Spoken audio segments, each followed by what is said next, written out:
तो हेलो जी, welcome to travelling checklist. मैं हूं हितेश और मैं हूँ उज्जवल। और आज का ये वीडियो होने वाला है कंप्लीटली इंफॉर्मेटिव वीडियो।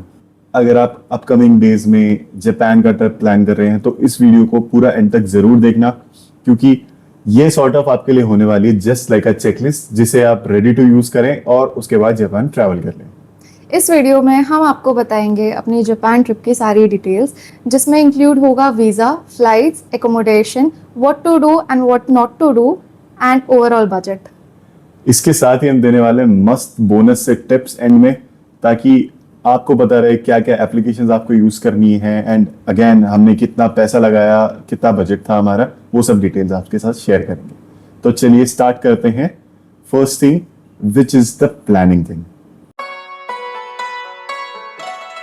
तो अगर प्लानिंग में सबसे इंपॉर्टेंट चीज आती है कि आपने कब जाना है किसी भी ट्रिप पे, तो अगर जापान की बात करते हैं तो सबसे फेमस है साकुरा season, which is the cherry blossoms, जो आपने देखे भी होंगे।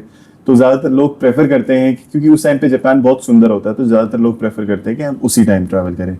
लेकिन अगेन, अगर उस टाइम सुंदर होता है जापान तो काफी कॉस्टली भी होता है। तो जितने भी होटल्स या फिर आपको जितने भी टूर्स वगैरह सब मिलेंगे, वो लगभग 1.5 गुना प्राइसेस पे आपको मिलेंगे, जितने भी फ्लाइट्स वगैरह है वो भी। तो अगर आप इतना ज्यादा ओवर स्पेंड नहीं करना चाहते तो आप चूज कर सकते हैं शोल्डर्स मंथ्स, लाइक या तो आप मई या जून में ट्रैवल करें, या फिर आप विंटर में भी ट्रैवल कर सकते हैं। This is again up to you. इसीलिए हमने अपना ट्रैवल मई में चूज़ किया, बिकॉज कंपैरेटिवली क्राउड भी कम होता है और अकोमोडेशंस वगैरह भी सस्ती पड़ती हैं। अगर आप भी प्लान कर रहे हो अपनी ट्रिप और आपको चेक करना है कि यार जब मैं जाऊंगा उस टाइम भीड़ तो नहीं होगी, कोई हॉलीडेज तो नहीं आ रही हैं, या फिर कोई लोकल कुछ न्यू ईयर वगैरह तो नहीं है, तो उस सब के लिए आप रेफर कर सकते हो। जेआर का एक कैलेंडर रिलीज होता है, उसका लिंक मैं डिस्क्रिप्शन में भी दे दूंगा, तो उस कैलेंडर को आप रेफर कर सकते हो। उससे प्लान कर सकते हो कि यार कम भीड़ में आप कंपैरेटिवली जाओ। जो नेक्स्ट चीज आती है प्लानिंग में, वो आती है कि वीजा कैसे अप्लाई करना है। जापान का वीजा काफी इजी है अप्लाई करना। वीएफएस की ऑफिशियल वेबसाइट से सारी डिटेल्स निकाल सकते हैं, जैसे कि क्या क्या डॉक्यूमेंट्स उसमें चाहिए होते हैं, क्या प्रोसेस है। थोड़ा बहुत मैं आपको डिटेल में बता देता हूँ कि जो जापान का वीजा के लिए जो डॉक्यूमेंट्स चाहिए वो कंपैरेटिवली लेस है शेंगेन रीजन से। इसमें आपको सिंपल चीजें चाहिए, जैसे कि वीजा फॉर्म होता है, आपका passport photo, cover letter, itinerary, flight की डिटेल्स और आपके स्टे की डिटेल्स। जो कवर लेटर और इटिनरी है उसका एक स्पेसिफिक टेम्पलेट होता है, जिसे में आप उसमें लिखेंगे कि आप क्यों जा रहे हैं, कहाँ कहाँ जाएंगे, उसमें डिटेल इटिनरी चाहिए होती है। अगर आपको उसका टेम्पलेट चाहिए तो वो आप हमें डीएम कर सकते हैं हमारे इंस्टाग्राम चैनल पे, जिसका नाम है ट्रैवलिंग चेकलिस्ट, और हम आपको ready to use template free of cost दे देंगे। जापान वीजा की कॉस्ट लगभग है, वैसे तो जो वीजा फीस है वो है लगभग 510 रुपए फ्रॉम इंडिया, लेकिन जब आप वीएफएस में अप्लाई करने जाते हैं तो वो आपको हमें ऑलमोस्ट 3600 लगे थे फॉर अ कपल, क्योंकि उसमें कुछ वीएफएस के processing charges plus courier charges भी थे, क्योंकि हमारा पासपोर्ट वापस घर पे डिलीवर होना था। एंड आपको इसके लिए कोई अपॉइंटमेंट लेने की जरूरत नहीं है, आप सीधा वॉक इन कर सकते हैं और ज्यादा टाइम आपको लगेगा नहीं, 1 घंटे भर में आपका सारा प्रोसेस निपट जाएगा। And using all these details, जो हमारा वीजा करंटली लगा हुआ है वो 5 साल का मल्टी एंट्री वीजा लगा है जापान का। अब बात करते हैं फ़्लाइट्स की। हमने अपनी फ़्लाइट्स 2 से 3 महीने पहले बुक कर दी थी और हम आपको यही रिकमेंड करते हैं कि आप अपनी फ़्लाइट्स 2 से 3 महीने पहले एडवांस में बुक करके चलें।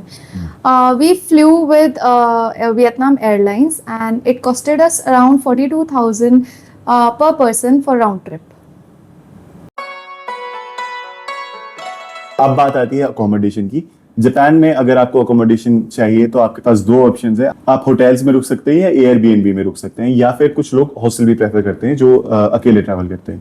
तो होटल्स थोड़े से कॉस्टली होंगे कंपैरेटिवली, तो हमने एयरबीएनबी चूज किया।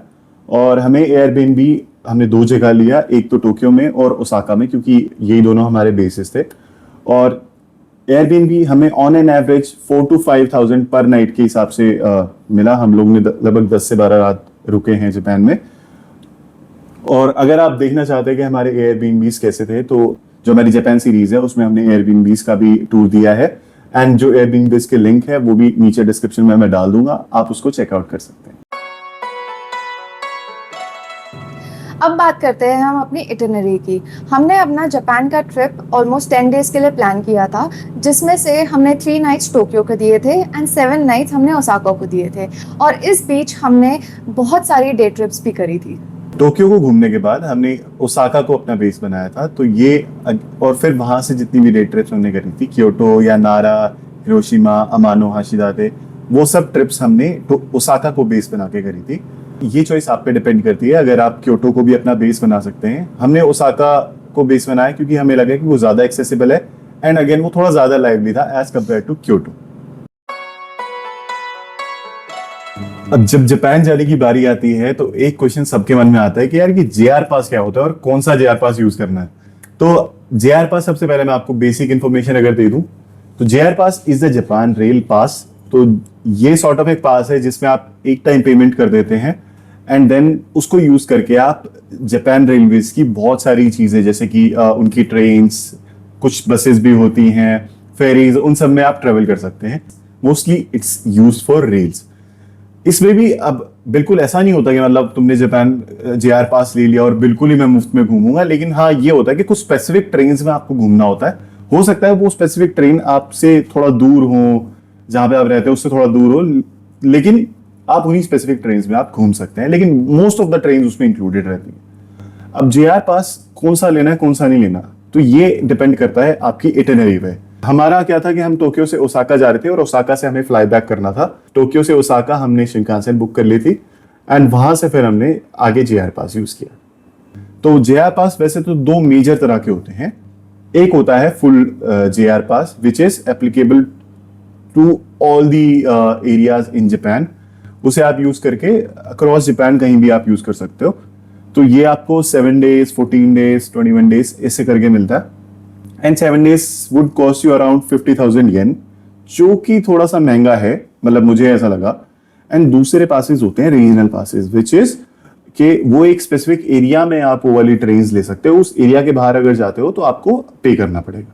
तो उसमें कुछ 10 कम से कम 10 तरह के पासेस होंगे कि आप नॉर्थ जापान का पास ले लो, साउथ जापान का पास ले लो, या फिर आप कांसाई एरिया का पास ले लो। तो उसमें से एक पास था जो हमारे इटिनरी को सूट कर रहा था, विच वॉज कांसाई हिरोशिमा पास। तो हमने कांसाई हिरोशिमा पास यहाँ से प्री बुक किया था और वो हमने लिया था 5 days का and it costed us around 17,000 yen. And हमारे ख्याल से वो बेस्ट था हमारे लिए, क्योंकि जब हम ओसाका में थे, अगर हमें क्योटो जाना था, नारा जाना था, हिरोशिमा, अमानोहाशिदाते, उन सब में हमने उसको यूज किया and it was fine for 5 days। वो हमने क्लूक के थ्रू बुक किया था। अगर आपको भी बुक करना है तो मैं लिंक नीचे दे दूंगा।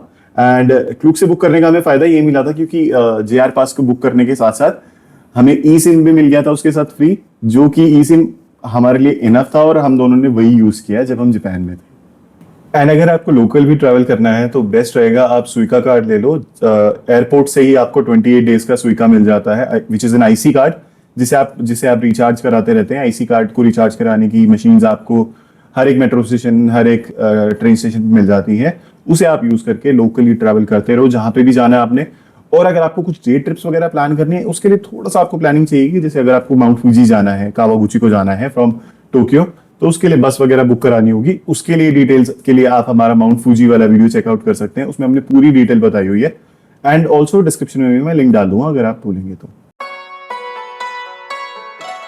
अब बात आती है फूड की। जापान जाने से पहले हम इतने कंसर्न थे कि हमको वेजिटेरियन फूड मिलेगा कि नहीं मिलेगा, बट लकीली जापान में इतने ऑप्शंस थे, हमने इतने कैफ़ेज एक्सप्लोर किए जहाँ पे अच्छा अच्छा वेजिटेरियन फूड मिल रहा था, be it convenience store, be it cafes, be it, और सबसे बड़ी बात वहाँ पे इंडियन रेस्टोरेंट्स की भी काफ़ी सारी चॉइसेस थी। सो आपको डरने की बात नहीं है, आप आराम से जापान जा सकते हैं एंड वहाँ पे काफ़ी सारे vegetarians cafes and restaurants explore कर सकते हैं। एंड अगेन इसकी एक बोनस टिप है कि एक मैं ऐप बताऊंगा आपको जब हमारे बोनस टिप्स वाले सेक्शन में जाएंगे, जो ऐप आप यूज कर सकते हो, इजीली कोई भी वीगन वेजिटेरियन रेस्टोरेंट आप ढूंढ सकते हो और उसमें जा सकते हो। अब नेक्स्ट चीज आती है कल्चरल एटिकेट्स। तो जापान ऑल्दो एक बहुत ही मॉडर्न कंट्री है, लेकिन कल्चरल कंट्री भी है। तो जब भी आप जापान भी जा रहे हैं तो वी हैव टू अंडरस्टैंड कि हमें उनके कल्चर्स को फॉलो करना चाहिए एंड उनके कल्चर्स की रिस्पेक्ट करनी चाहिए। We have to travel sensibly. तो उसमें सबसे पहला पॉइंट आता है क्लीनलीनेस का। They are very serious about their cleanliness. And वहां पे जाके ही हमें पता लगा कि कितनी रोड साफ है, कहीं भी कोई ट्रैश नहीं है, एंड इनफैक्ट कहीं भी आपको ट्रैश बिन्स भी नहीं मिलते हैं इतनी इजीली। तो बी रेडी कि जब आप वहां जाएं तो आप अपनी जो भी आपका, अगर आप कहीं से कुछ भी खरीद के खा पी रहे हैं तो उस ट्रैश को या तो अपने बैग में डाल लें या एक पॉलिथीन अपने साथ रखें जिसमें उस ट्रैश को लेके घूमें। एंड जब भी वेंडिंग मशीन्स जो होती हैं उनके आसपास आपको डस्टबिन मिल जाएंगे, उसमें आप उन्हें डाल सकते हैं। Next thing which you have to consider is the cleanliness of your Airbnbs. अगर आप एयरबीएनबीज में रुक रहे हैं तो फर्स्ट एंड फॉरमोस्ट तो उनके अंदर आप जूते मत लेके जाइए। There is the can area जो हमने दिखाया अभी अपने एयरबीएनबीज में, वहां पे आप चप्पलें या जूते अपने निकाल दीजिए और वहां की लोकल जो भी उस घर की स्लीपर्स होंगी वो आप डाल लीजिए। एंड दूसरी चीज इंपॉर्टेंट आती है ट्रैश कलेक्शन के लिए, क्योंकि there please go through your guide of Airbnbs. जो ट्रैश कलेक्शन रूल्स होंगे ना वो ढंग से फॉलो करने हैं, क्योंकि अगर आप नहीं फॉलो करते हैं ना तो ये भी हो सकता है कि आप अपना कचरा बाहर रखें और कोई कचरा ठाके भी नहीं लेके जाएगा, क्योंकि आपने वो कचरा नहीं रखा जो उस दिन डिफाइंड था। नेक्स्ट चीज आती है कि क्या आपको अपने पैकिंग में जरूर रखना चाहिए। First and foremost would be the universal adapter, क्योंकि जापान में जो सॉकेट्स होते हैं वो हमारे यहाँ से अलग होते हैं, तो बेटर रहेगा कि आप एक यूनिवर्सल अडेप्टर रखें जो हमारे पास लगभग 2-3 साल से है और वो हमें सही काम आ रहा है। हमने यूरोप में भी उसे यूज किया, हमने कोरिया में भी उसे यूज किया और यहाँ पे भी हमने यूज किया। उसका लिंक मैं आपको डिस्क्रिप्शन में डाल दूंगा, आप अमेजोन से ले सकते हैं उसको। The second and the most important thing to pack is your comfortable walking shoes, because Japan में ना चाहते हुए भी 15-15 हजार स्टेप्स पूरे दिन में चलने पड़ते हैं। तो और सबसे इंपॉर्टेंट है कि आप 2 पेयर ऑफ शूज लेके जाना। मैं लाइट पैक करना चाहता, इसलिए मैं एक ही पेयर लेके गया था। And what happened was on the day of our day trip to Nara, जो आपने देखा भी होगा, it was heavily rainy and हमारा मतलब जूते वगैरह सब भीग गए थे। तो उस दिन भी मैं पूरे भीगे हुए जूतों में घूमा और नेक्स्ट डे भी इनफैक्ट वो सूखे तो थे नहीं, तो उन्हीं में घूमना पड़ा। तो आई वुड सजेस्ट कि यार 2 पेयर ले जाना, चाहे दूसरा नहीं यूज होगा लेकिन बैकअप होना चाहिए आपके पास। जो नेक्स्ट अब बहुत इंपॉर्टेंट चीज आती है कि क्या मिस्टेक्स आप अवॉइड कर सकते हैं, तो उसमें फर्स्ट थिंग आती है over packing your itinerary. Means कि यार जापान में ना आप एक्सप्लोर काफी कर सकते हो, जापान में एक्सप्लोर करने का काफी है, not just the touristy destination shrines और टेम्पल्स, बट आप अपने दिन को इजी रख सकते हैं। तो आई वुड हाईली सजेस्ट कि आप अपने दिन में ज्यादा से ज्यादा 2 या 3 डेस्टिनेशंस प्लान करना, लाइक 2 या 3 टूरिस्ट अट्रैक्शंस प्लान करना और बाकी अपने दिन को लूज छोड़ देना एंड उसमें सिर्फ एक्सप्लोर करना, क्योंकि वो सबसे बेस्ट रहेगा आपके लिए। वरना you will be just going through the tourist destinations one by one and getting tired, that's it. And local Japan is very very beautiful. So I guess आपको थोड़ा सा अपना शेड्यूल को लूज छोड़ना पड़ेगा ताकि आप वो जगह भी घूम पाओ जो आपने शायद प्लान ना करी हो। And you have to consider कि अब जापान एक काफी ट्रेंडिंग डेस्टिनेशन है, not only across the world, Indians भी अब काफी ज्यादा जाने वाले हैं। तो उसके लिए आपको जहां पॉसिबल हो सके अपनी चीजों को प्री बुक करके रखिए, क्योंकि अगर एक चीज इंस्टाग्राम पे फेमस हो जाती है, कहीं भी फेमस हो जाती है, तो they get sold out very easily. तो for example your one would be the team labs museum जो हमारे होते हैं, जिसमें हम भी गए बॉर्डरलेस में, या घिबली म्यूजियम, उसे आप प्री बुक कर लेना लगभग 1 महीना इन एडवांस, तो ताकि वहां पे उस टाइम हो सकता है आपको टिकट ना मिले। एंड ऑल्सो जो अगर आपको ट्रैवल करना है यूजिंग शिनकानसेन, तो उसके लिए भी आप ना ट्राई करना है कि अपनी जो टिकट्स हैं वो आप पहले ले लो, क्योंकि ये बहुत ही बिजी रूट है टोक्यो से ओसाका, तो हो सकता है उस टाइम आपको शिनकानसेन के टिकट्स ना मिले। And the third one would be the mount Fuji बस, उसे भी आप प्री बुक कर लेना, क्योंकि हम जैसा कि हमने अपनी वीडियो में दिखाया कि उस दिन वो सोल्ड आउट थी, तो आपको प्री बुक करना ही बेटर रहेगा। And the fourth mistake is most of the people don't carry their cash. And Japan being modern, but people there still use cash for their local shops and everything. With तो cash अपना हमेशा carry करना, and please carry a small coin pouch so that you can carry all the coins all together, because इतने coins इकट्ठे होंगे ना आपके वहाँ पे कि आप उनको निकालने में लग जाओगे कि भाई ये ख़त्म क्यों नहीं हो रहे। तो अपना cash ज़रूर carry करना and coin pouch ज़रूर carry करना, and minimum 10 to 12,000 yen अपने पॉकेट में ज़रूर रखना, because places like Gion in Kyoto, the shops there they all demand cash. वहाँ पे आपके कार्ड्स बहुत कम चलेंगे, तो इस वजह से कैरी योर कैश। एक और चीज है, अगर आप माउंट फूजी जा रहे हैं तो माउंट फूजी में भी आपको ये चीज हमने नहीं फॉलो करी थी। अगर माउंट फूजी आप जाते हैं तो माउंट फूजी में ट्रैवलिंग के लिए बसेस चलती हैं, रेड लाइन बस, ग्रीन लाइन बस। तो माउंट फूजी में अगर आप जाएंगे तो 2-3 जगहें ज्यादा देखेंगे। एक तो ओइशी पार्क आप जा सकते हैं, या चोरेतो पगोडा आप जाएंगे। तो चोरेतो पगोडा के लिए तो आपको ट्रेन लेनी पड़ती है, उसमें आप एनी हाउ सुइका ही यूज करने वाले हैं। एंड अगर आप नॉर्मली ओइशी पार्क या कावागुची को एरिया में घूमते हैं तो आपको बहुत जगह सजेशंस मिलेंगे कि आप डे पास ले लो, लेकिन हमने पर्सनली ऐसा फील किया कि day pass was a bit of waste, क्योंकि अगर आप सिर्फ ओइशी पार्क ही जा रहे हैं तो आप अपना सुइका डायरेक्टली यूज करके जा सकते हो, डे पास की जरूरत नहीं है। Day pass would be a waste of money if, क्योंकि वो अराउंड 15,000 येन पड़ता है पर पर्सन। तो आई वुड सजेस्ट कि उस टाइम आप सुइका ही यूज कर लेना। Next thing would be trip to Amanohashidate. अगर आप अमानोहाशिदाते जाने का सोच रहे हैं तो हो सकता है apart from your Kansai Hiroshima pass आपको हाई स्पीड ट्रेन के टिकट्स भी लेनी पड़ेंगी। तो आई वुड सजेस्ट कि आप अगर वहां जा रहे हो तो आपको ओसाका से फुकुचियामा की ट्रेन लेनी होती है, और फुकुचियामा से आपको फाइनल अमानोहाशिदाते की ट्रेन मिलती है। तो फुकुचियामा तक की तो आपको हाई स्पीड ट्रेन की जो टिकट्स है उसके लिए आप परचेज कर लेना फ्रॉम द ट्रेन स्टेशन। लेकिन उसके आगे आप अपना कांसाई हिरोशिमा पास यूज कर सकते हो, जिसमें जो वहां की लोकल रेलवे चलती है टांगो रेले, उस पे आप डायरेक्टली अपना पास यूज कर सकते हो। No need to buy the tickets when you travel to Amanohashidate for this second patch of travel. Next would be the navigating the subways. Subways in Tokyo and Osaka can be a bit confusing. तो मैं suggest करूंगा आप Google maps use करो वहां पे जितना भी navigate करना है, क्योंकि गूगल मैप आपको डिटेल बता देगा कौन से प्लेटफॉर्म पे आएगी और इवन कौन से डब्बे में बैठना है, ये सब भी आपको बता देगा। तो ट्राई करना कि गूगल मैप्स को रेफर करो and just refer the science के यार प्लेटफॉर्म नंबर 9 किस साइड है, ये सब ना साइंस थोड़ा आराम से देखना, क्योंकि हो सकता है आप कंफ्यूज भी हो जाए। तो अब आता है एक बहुत ही इंपॉर्टेंट पार्ट हमारे इस वीडियो का, विच इज द बजट ब्रेकडाउन। तो अगर आप बजट्स को बेसिकली डिवाइड करना चाहें तो सबसे बड़ा बजट जो आपका अगर आप इंडिया से ट्रैवल करेंगे तो जाएगा, सबसे बड़ा बजट जो होगा that would be flight tickets. तो ट्राई करना वही जैसे 2-3 महीने पहले आप बुक कर लें, और ले ओवर वाली टिकट्स हमने बुक करी थी तो it costed us around 84,000 round trip cost for both of us. And the second most important thing would be the stage. अगर आपको स्टेज बुक करने हैं तो it will cost you around, अगर आप एयरबीएनबी की बात करें तो 5 से 7 हज़ार या इनफैक्ट 4 से 6 हज़ार पर पर्सन आपको पड़ेगा ऑन एन एवरेज पर night. And the next big spend would be the local transportation, क्योंकि आपको हो सकता है जेआर पास भी लेना पड़े, शिनकानसेन भी लेनी पड़े, सुइका भी यूज करना होगा, बसेस भी बुक करनी होंगी।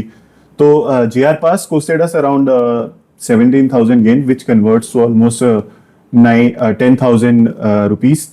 The Shinkansen that we booked from Tokyo to Osaka, it costed us around 17,000 for both of us. And then अगर आपको सुइका वगैरह भी लोकल जो घूमना है उसमें भी 10,000 के आसपास आपके लग जाता है, तो lump sum it comes around 50 to 55,000 it will cost you the transportation cost. और रही बात फूड की, हमारे लगे थे almost 4 to 5K per day. तो हम भी आपको यही सजेस्ट करेंगे कि आप अपने अकॉर्डिंगली अपने टेस्ट के हिसाब से आप अपना 5 to 6K का बजट आप लेके चले। और रही बात मिसलेनियस एक्सपेंसेस की, तो हमने अपना बजट रखा था 50K for shopping and all. तो मोटा मोटा अगर आप पूरे ट्रिप की बात करेंगे for a couple from India for almost 10 days, 10 to 12 days, it will cost you around 3 to 3.5 lakhs। उस हिसाब से आप अपना बजट प्लान कर सकते हैं। अब जैसा कि हमने प्लान किया था, बारी आती है बोनस टिप्स की। तो मैं आपको बताने वाला हूं जो एप्स आपने कम से कम रखनी ही है अपने फोन में। तो first would be the Google translate. Google translate का कैमरा मोड आप यूज कर सकते हो। आप अपना जापानीज वाला जो लैंग्वेज पैक है वो डाउनलोड करके रखना। वैसे तो वहां पे चीजें इंग्लिश में लिखी हुई मिल जाती है, लेकिन फिर भी जो अप्लायंसेस वगैरह है ना उसमें आपको जापानीज में ही लिखी होती हैं, तो वो आप ट्रांसलेट कर सकते हो using the camera mode of Google translate. वो काफी अच्छा चलता है वहां पे। उसके अलावा कुछ एप्लीकेशंस है, Google maps is one. Which is a must. अगर आपको कैसा भी ट्रैवल करना है, गूगल मैप्स आपको सब बता देगा कैसे कहाँ जाना। सेकंड, अगर आप कुछ जेआर पास वगैरह परचेज कर रहे हो और आपको ये देखना है कि पॉइंट ए टू बी, मेरे को अगर मैं जेआर पास यूज करके जाता हूं तो मेरे को कौन सी ट्रेन लेनी चाहिए, उसके लिए आप यूज कर सकते हो नेवी टाइम जापान। तो ये भी आपको मिल जाएगी गूगल स्टोर पे, एंड उसे आप यूज करके ट्रैवल कर सकते हो, क्योंकि उसमें वो बता देगा कि if you have your for example Kansai Hiroshima pass, it will be better to take this line instead of that line, because इसमें आपका कांसाई हिरोशिमा पास से पैसे बच जाएंगे। अगर जैसा कि हमने बोला था, अगर आप वीगन या वेजिटेरियन हैं तो बेस्ट एक ऐप आती है हैप्पी काउ, जिसे आप इंस्टॉल कर सकते हैं। वो आपको बता देगी कि आपके आसपास वाले एरिया में कितने वीगन रेस्टोरेंट है, या फिर उस पर कोई वीगन डिश या वेजिटेरियन डिश भी अवेलेबल है। वो हमने यूज की and it was truly a life saver app, क्योंकि हो सकता है आप बीफ, पोर्क या चिकन कुछ ना खाते हो, but it will help you a lot, and उसमें सारे इंडियन रेस्टोरेंट भी उसमें रजिस्टर्ड होते हैं। One more important thing is, जब आप जापान में ट्रैवल करते हैं तो for the immigration, visit Japan web एक ऐप है, उस पर रजिस्टर करना बहुत इंपॉर्टेंट है। उस पर आपको अपनी डिटेल्स डालनी होती है, आप कब आ रहे हैं, कौन सी फ्लाइट से आ रहे हैं, वो सब डिटेल्स डालनी होती है, एंड उसके बाद आप ट्रैवल कर सकते हैं। आई वुड सजेस्ट कि आप यहीं से करके जाना, क्योंकि एनी हाउ अगर आप वहां पे जब इमिग्रेशन की लाइन में लगे होंगे, they will ask you to do this, and आपको करनी ही पड़ेगी वो रजिस्टर। तो बेटर है आप यहीं से करके जाइए, उससे क्यूआर कोड जनरेट होता है, वो आप वहां पे स्कैन करा सकते हो। And to be on the safer side, always carry the printed and the digital copies of your reservations, and always carry your passports, because जहाँ जहाँ आप शॉपिंग करने जाओगे वहाँ वहाँ आपको अपने पासपोर्ट्स दिखाने पड़ेंगे। अगर आपको टैक्स फ्री रिफंड चाहिए तो इस वजह से आपको पासपोर्ट अपने दिखाने होते हैं वहाँ पे। तो यार हम फाइनली आ चुके हैं अपनी वीडियो के ऑलमोस्ट एंड में, and on a very serious note, Japan का ट्रिप हमारे लिए एक ड्रीम से कम नहीं था जो हम फाइनली कर पाए, and it's also very special because it marks the start of our travelling checklist, which is the YouTube channel that we have created. और अगर आप जापान जाने का सोच रहे हो तो हमारी ट्रैवल सीरीज जरूर देखना। अगर आपको ये वीडियो पसंद आया हो और काफी इंफॉर्मेटिव लगा हो तो आप वीडियो को लाइक जरूर करिए, and you can subscribe to the channel, क्योंकि वील ट्राई कि हम आगे भी ऐसे इंफॉर्मेटिव वीडियोस बनाते रहें। तब तक के लिए बाय बाय, कीप ट्रैवलिंग, अरिगातो।